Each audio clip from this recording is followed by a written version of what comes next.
عليكم ورحمة الله وبركاته. الزمالك عنده ماتش مهم إن شاء الله يوم الجمعة الجاية 14/6 مع سيراميكا كليوباترا في بطولة الدوري الممتاز. ماتش مؤجل من الدور الأولاني من الأسبوع ال11. ماتش صعب جدا مع فرقة صعبة، فرقة قوية بتعرف تلعب الكبار. شفنا بتلعب الأهلي، بتلعب بيراميدز، بتجاريهم، بتحرز أهداف وبتوصل للجون كتير. فرقة شرسة هجوميا، عندها خط هجومي ناري بيستغلوا أنصاف الفرص. معاهم مدير فني أيمن الرمادي، مدير فني كفء ذكي، بيعرف يحمس لعيبته، بيعرف يجدد دوافع للعيبة. فرقة صعبة وسهلة. لما نتكلم في التفاصيل هتلاقيها ازاي صعبة وسهلة. هي فرقة شبه منظمة أو نصف منظمة. يعني ايه الكلام دوت؟ يعني فرقة تلاقيها في الشق الهجومي منظمة وبتلعب لعب جامد جدا بنظام بفكر قدام. في الشق الدفاعي تحس ان فرقة عشوائية، فرقة سهل ان انت توصل للجون بتاعها، فرقة سهل ان انت تسجل فيها. خط النص قليلا او نادرا ما بيشارك في عمليات مثلا الدفاع او عمليات الهجوم.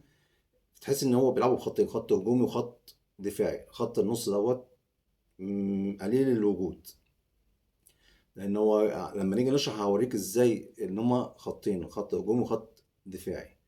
وبرضك هو خط النص بس بقى على مراحل بعيدة. فرقة أبرز نجومها بتتكلم في محمد بسام حارس المرمى بتاعهم، حارس مرمى كويس. طبعا احنا بنتكلم على ان هم عندهم شق هجومي قوي وناس هدافة. هتتكلم في نجومهم محمد ابراهيم، احمد بالحاج، القندوسي، صديق كولا، من اللعيبه الخطيره جدا. جون ابوكا مهاجم محطه وقوي وسريع، وهداف. احمد ياسر ريان هداف وسريع. بتتكلم في الشق اللي قدامي ده كله جه احرز اهداف. قبل ما نخش في اسلوب اللعب والخطه والتكتيك بتاعهم، تعال نشوف ارقام سيراميكا كليوباترا في الدوري الممتاز. كليوباترا لعب 23 مباراة، فاز في 9، هزم في 7، اتعادل في 7، أحرز 37 هدف، دخل فيه 27 هدف، لم من النقاط 34 نقطة، تحت بيهم المركز السابع. أحرز 37 هدف منين بقى؟ من لعب مفتوح 26 هدف، من ركنيات 4 أهداف، من ضربات حرة هدف واحد، من ضربات جزاء هدفين، أهداف ذاتية من المنافسين 4 أهداف. إذا أنت قدام فرقة قوية هجوميا، قوية هجوميا جدا، وضعيفة دفاعيا. فرقة بتنافس على المربع الذهبي. فرق بينها وبين الرابع، بتتكلم هي عندها 34، الرابع عنده 36، التاني عنده 39. يعني دي نقط قريبة، يعني هو بينافسوا على المربع الذهبي. إذا فرقة عندها طموح، فرقة بتلعب عايز تخش المربع الذهبي أول مرة في تاريخها. فرقة عندها الدافع قوي إن هي تعمل نتيجة قصادك. إذا الماتش يكمن في صعوبته في النقط اللي احنا بنتكلم فيها دي. نيجي نشوف اسلوب لعب ايمن رمادي بسيراميكا كليوباترا، بيلعبوا ازاي، تشكيله، الخطه، الاداء الهجومي، الاداء الدفاعي، ونبدا ونرجع نكمل كلامنا. سيراميكا كليوباترا مع ايمن رمادي بيلعب بطريقه 4-1-4-1. اوقات كتير بتلاقي ان هو بيلعب باحمد ياسر ريان، غالبا معظم ماتشاته احمد ياسر ريان جنب جيم بوكا، وبيلعب بطريقه 4-1-3-2. تمام. بيستغنى عن محمد ابراهيم او احمد بالحاج، بيلعب واحد فيهم، وصديق جوله واحمد كندوسي بيلعب معاهم. عامة ايمن رمادي مع سيراميكا كليوباترا مش من النوع اللي هو بيلعب هجمة منظمة، او ان هو بيعمل بيلد اب من خلف الامام. هو على طول مطير 4 مهاجمين على حدود منطقة جزاء كده للخصم كده اهوت، واللي هو صانع الالعاب بتاعهم يبقى مكمل خامس معاهم. دولت خط الخلف، دولت اخرهم هتلاقيهم عند دايره السنتر كده اهوت. تمام. لو جينا بصينا كده هتلاقي الخماسي الامامي لوحده في جنب في اتجاه، والخماسي الخلفي لوحده في اتجاه. معظم فترات المباراة هتبص هتلاقي الخط، المنطقة ديت على طول فاضية، فاضية خالص، مفيش ربط بين الخط الخلفي والخط الأمامي. نادرا نادرا لما بتلاقي حد بيكمل ورا الخمسة اللي قدام. هتلاقي هم دول في جنب لوحدهم ودول في جنب، بيلعب بخطين، الخط الهجومي والخط الخلفي. المنطقة اللي في النص دي على طول فاضية. اوقات كتير قوي تلاقي ان انت في مهاجمين قليلين مع دفاع الفرقة الخصم، واوقات كتير بتلاقي الدفاع سيراميكا قليلين مع مهاجمين الخصم. وقليل قوي لما بنشوف، او نادرا ما بنشوف الباكات طالعه مع الاجنحه بتاعتهم. اذا ما بيعملوش زيادات، ما فيش زيادات من الباكات خالص. قليل قوي برضك ما تلاقي مركز 6 ده مكمل ورا الخط الامامي.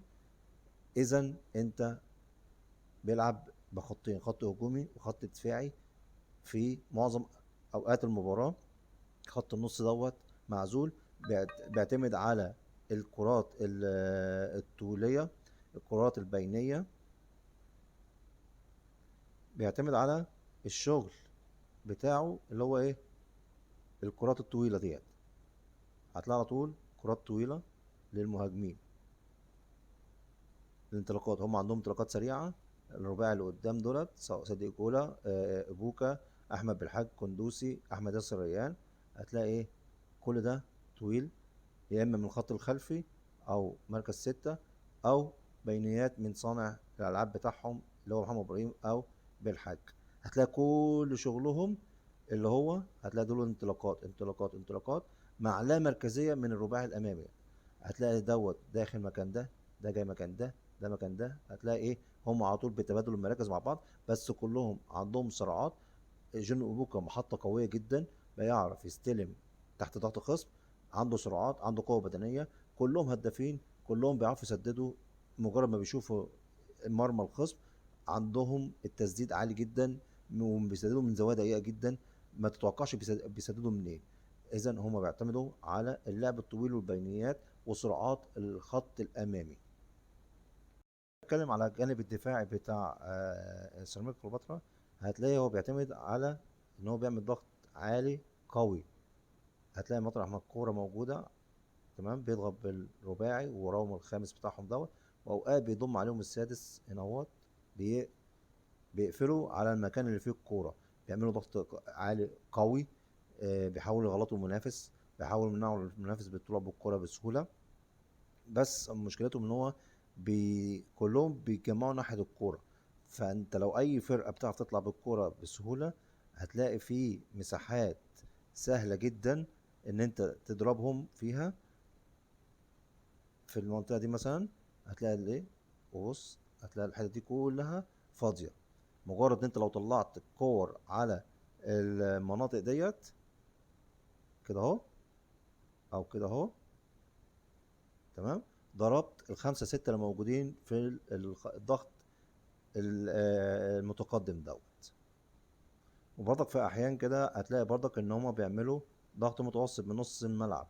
بس برضك مشكلتهم ان تلاقي مثلا ايه، الكرة ناحية جنب اليمين من الفريق المنافس، هتلاقي الفرقة كلها راحة كده اهوت، تمام، مترحلة كده، كده اهو، كله داخل كده اهو. تبص تلاقي ان المنطقة دي فاضية كده اهو. سهل قوي ان انت تطلع الكوره من الجنب اليمين للمنافس، الفرقه المنافسه للجنب الشمال بتاعهم. ضربت السبعة تمانية اللي هم بيضغطوا من الناحيه اليمين بتاعت المنافس من سيراميكا كليوباترا. هم عندهم مشكله في عشوائيه الضغط، عشوائيه الدفاع. انما كلهم بيروحوا مع الكوره، كلهم باصين على الكوره وسايبين لعيبه المنافس بتتحرك من وراهم ويخطفوهم. ولو هم مثلا متقدمين بيعملوا ضغط مثلا منخفض، او بيدافعوا من حدود منطقه جزائهم، برضك هتلاقيهم بيدافعوا عشوائي. هتلاقي الفرقه كلها بتترحل ناحيه الكره كده اهوت، كده اهو، كل فرقه كده واقفين كده اهوت، تمام، سايبين مساحه قد كده اهوت هنا اهو، تمام. لو في اي انطلاقات من باك عكسي، وينج عكسي في المنطقه ديت، سهل ان انت توصل لمنطقه جزاء سيراميكا، سهل ان انت تعرف تهدف. طبعا مع المساحات اللي بيسيبوها في نص الملعب، سواء لما كانوا بيهاجموا او بيعملوا ضغط عالي، فبيسيبوا مساحات بين خط الامامي الهجومي لسيراميكا كليوباترا والخط الخلفي لسيراميكا كليوباترا. فانت في مساحات كبيره بتظهر سواء في الهجوم او الدفاع لسيراميكا كليوباترا. انا شايف ان عبد الله السعيد وناصر ماهر هيقدروا يشتغلوا في المساحات دي كتير قوي مع احمد سيد زيزو ومصطفى شلبي، وانطلاقات الجزيري وسرعاته. اذا زي ما شفنا كده من التشكيل، ايمن رمادي بيلعب 5-5. هو بيلعب 4-1 4-1 4-1 3-2. في اغلب الاحيان بيلعب باتنين مثلا هجوم، جنو ابوكا واحمد ياسر ريان، وتحتيه ثلاثة وواحد اللي هو زي مركز ستة، بتتكلم بين محمد عادل ومحمد توني مع الأربعة المدافعين. فهو هتلاقي معظم هجمات سيراميكا خمسة في الهجوم، والخمسة بتوع الدفاع دولت خط النص دوت فاضي، مساحات كبيرة جدا.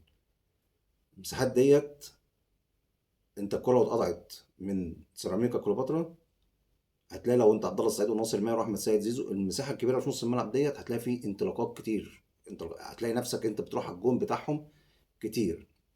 اذا انت لو قفلت عليهم صح وطلعت بالكرة صح، هما بيضغطوا عالي، بس برضه بيضغطوا بطريقة تحس ان فيها عشوائية شوية. يعني في الحتة الدفاعية بتاعتهم، سواء الضغط العالي او الضغط المتوسط او عشوائيين، كنت تحس ان كلهم بيروحوا مع الكورة. مثلا بتلاقي خمسة ستة سبعة رايحين على اتنين تلاتة من الفرقة التانية، وسايبين بيت الفرقة الناحية التانية. الكورة دي لو في خمسة سبعة دول اتضربوا، هتلاقي في زيادة عادية على دفاع سيراميكا. عشان كده بتبص تلاقي ان في اهداف كتير قوي بتخش فيهم.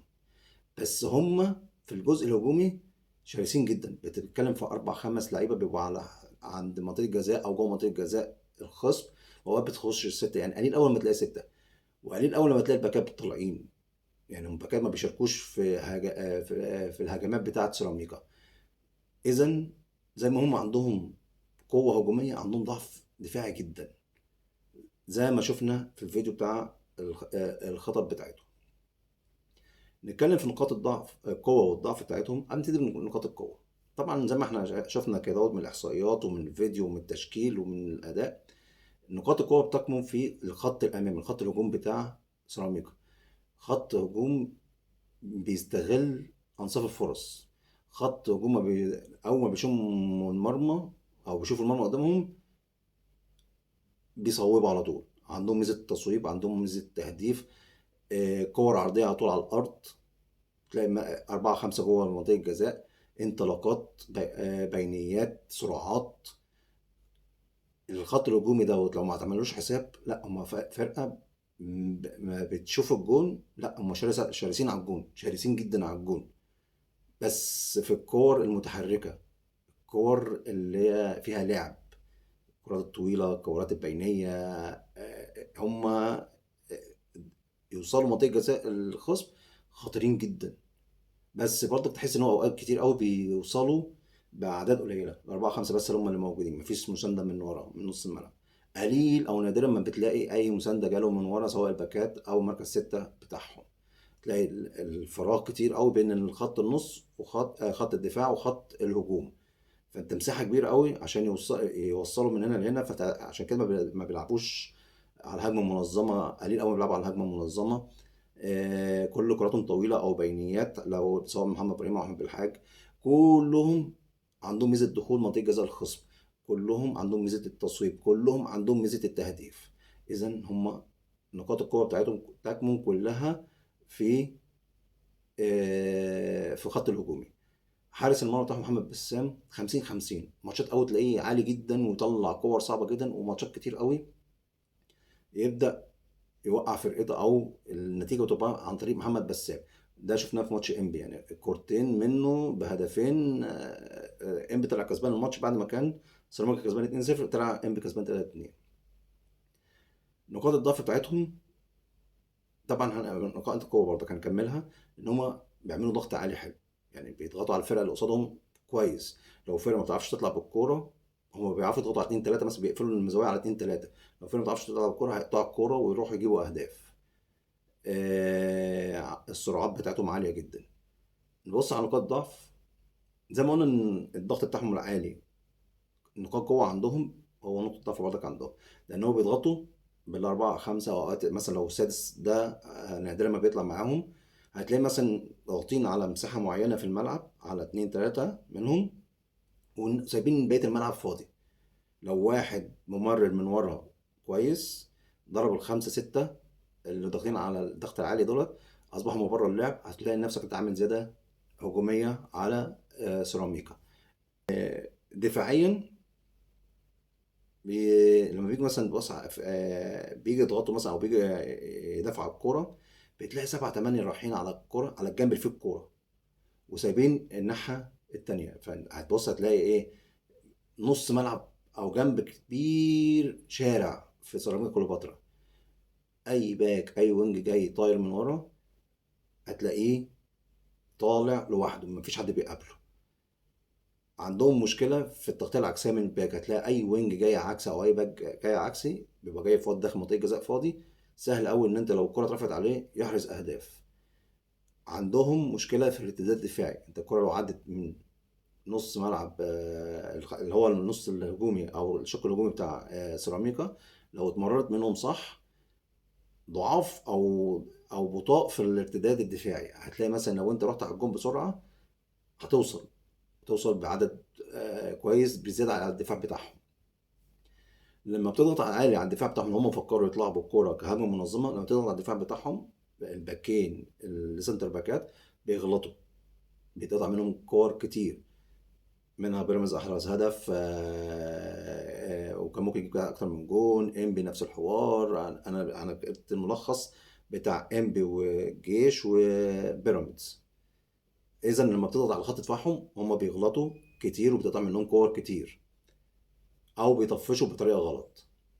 الا بقى لو محمد ابراهيم بدأ ينزل يشتغل معاهم بناء الهجمه من ورا ويستلم منهم. فانت محمد ابراهيم لو نزل هو بيفضي برضك الحته اللي قدام، هتلاقي اربعه بس اللي قدام. محمد ابراهيم نزل معاهم، الاربعه دول واقفين قدام خلاص، ما فيش حد في دايره السنتر بينزل يستلم يطلعوا عليه. لو مركز 10 مثلا ان هو يطلعوا يسندوا عليه يكملوا بيها الهجمه. طبعا اللياقه البدنيه بتاعتهم بتيجي بعد نص الشوط الثاني، كله بينزل بيقع. اللياقه البدنيه بتاعتهم ضعيفه في الشوط الثاني.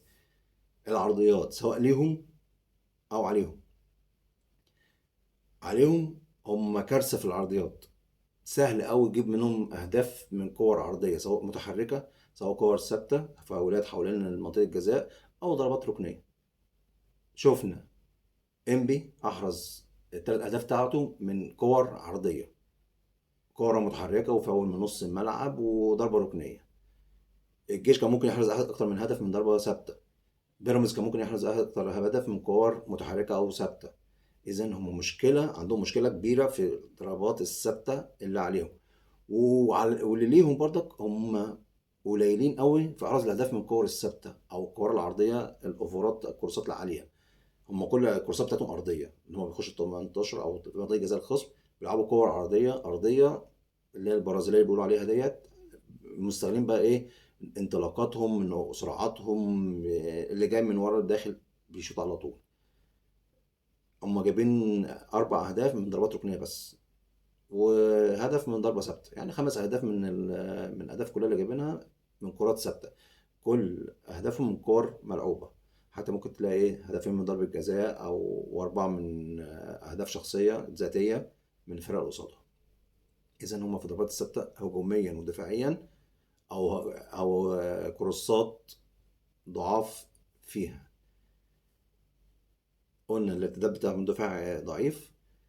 طبعا الجاب اللي بين خط الهجوم وخط الدفاع ده مشكلة كبيرة، بيفضي مساحات ديت. انت عبد الله السعيد بيحبها، ناصر ماهر بيحبها، احمد سيد زيزو بيحبها. انت الناس دي لو اتحركت صح، او واحد فيهم نزل ولعب وضرب بيها اللي هي زوجو ميز بيحبها، اللي هي ضرب الخطوط ديت، هتلاقي نفسك مع سرعة الكورة وسرعة الأداء وانطلاقات الجزيري، هتلاقي نفسك بتضرب الخطوط ديت.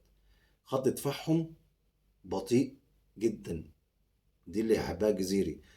انت تقدر تضربهم من العمق، تقدر تضربهم من الجناب. عندهم الباكات بتاعتهم بطاء، ضعاف دفاعيا وضعاف هجوميا، عشان كده ما بيشاركوش في الهجوم.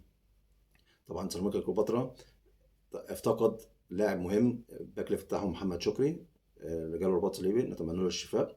فدي كانت نقطة قوة عندهم، كان بيستغلها في الضربات الثابتة وبيستغلوا دفاعا وهجوما. دلوقتي الباكات بتاعت سيراميكا لا دفاعا ولا هجوما، سهل تضربهم دفاعيا، ما بيعرفوش يعملوا ضغطات عكسية، سهل ان انت تعدي منهم تنطلق على الجناب، سهل ان انت يعني فيها تاكلهم في الكورة، يعني لعيب حريف كده ياكلهم. وتلعب منهم عرضيات، هم ضعاف في الكورسات المتحركة والكورسات الثابتة.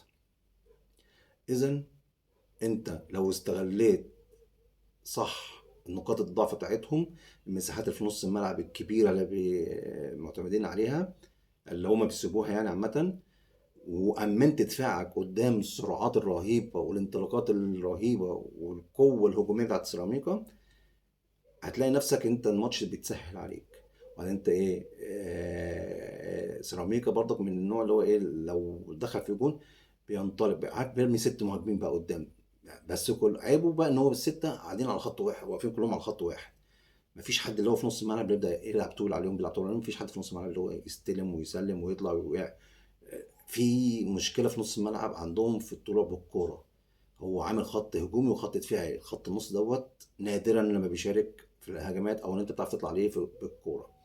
كل لعبهم طويل، بينيات، على السرعات. فانت سهل ان انت تقفل عليهم سرعاتهم ديت، وتقفل على مهاجمينهم. ولو قفلت مع مهاجمينهم صح وعرفت تطلع من الضغط اللي هم بيعملوه والدفاع اللي هم بيعملوه العشوائي بتاعهم، تلاقي اللي هم الفرقه كلها بتروح على جنب اللي فيه الكوره وسايبين جنب تاني فاضي. لعيبتنا عبد الله السعيد وناصر ماهر واحمد سيد زيزو بيعرفوا يشتغلوا في السكه ديت، اللي هم عندهم رؤيه وفيجن في الملعب. انت ممكن تضربهم كتير كتير بالعشوائيات اللي بيعملوها في الدفاع. هم في الهجوم مميزين ومنظمين، في الدفاع زي ما قلنا عشوائيين. آه، عايزه بس شغل تكتيك عالي من جوميز، ماتش هيبقى سهل جدا لو اشتغلت على التفاصيل الصغيره ديت. انا طبعا انت فتوح مش موجود، دي كارثه. ان احنا طبعا كل شويه ان احنا فتوح بيغيب عننا، مش عارف تلاقي له حل، مش عارف تلاقي له بديل. انت هتحط ابراهيم نضاي، لا ابراهيم نضاي بيعمل شوارع قصاد السرعات والانطلاقات والفتح الجناب اللي بيعملوها سيراميكا كليوباترا ديت. لا ابراهيم نضاي ده عامل لنا كوارث. فانت حلها تجيب عمر جابر باك شمال، تنزل محمد شحاته باك يمين، او مصطفى الزناري باك يمين لو هو سليم او خف من الاصابه بتاعته. وطبعا الاثنين سنتر باكات بتوعنا الثابتين، المسلوسي وحسام عبد المجيد، وراهم عواد. رقم 6 دونجا مع عبد الله السعيد مركز 8. قدامه ناصر ماهر، يمينه احمد سيد زيزو، شماله مصطفى شلبي، قدام بقى الجزيري. تقدر تستغل اجنبهم، ضعف اجنبهم الباكات. تقدر تستغل المساحات اللي بيسووها في نص الملعب كتير كتير جدا، سواء في الضغط العالي او في الهجوم او في الدفاعي او في الضغط العشوائي او الدفاع العشوائي، اللي هم بيرحلوا الفرقه كلها عن ناحيه المكان اللي فيه الكوره ويسيبوا مكان تاني. فانت التفاصيل دي ان شاء الله لو اشتغلت عليها ان شاء الله الزمالك يحقق نتيجه كويسه.